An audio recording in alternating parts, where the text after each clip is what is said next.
Well, today was the Sinn Féin Housing Inequalities Conference. We had the privilege of having Daniel Holder from the Committee of Administration of Justice and Sean Brady from the PPR group, the Participation and Practice of Rights. Many residents in the hall, some statutory bodies, a lot of campaigning groups, a lot of elected reps, mostly from Sinn Féin. But the importance of it is that even as we speak, the massive inequalities that have been prevalent and persistent need to be addressed. And I think the message, loud and clear, was we want to work with the Department for Communities, we want to work with the Housing Executive, but we need to make sure that they have a plan. We also want to work with commissioners for human rights, equality, children and young people, older people. But it isn't enough to say, oh yes, it's wrong, it's awful. We recognise that there's problems. We want to know what you're going to do, but we want to see your plans. We want to see your plans for ending the humiliation for families, particularly children and young people growing up in hostels. We want to know what you're going to do about them.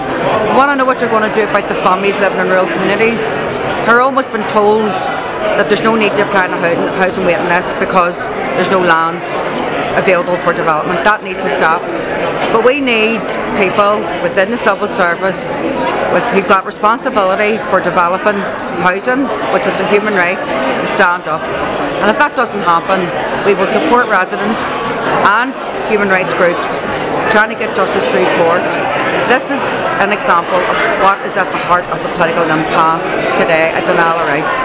So regardless of where you want to live, who you are, who you love, what language you want to speak, we need to stand up for equality, and that today is what we did, loud and proud, in North Belfast.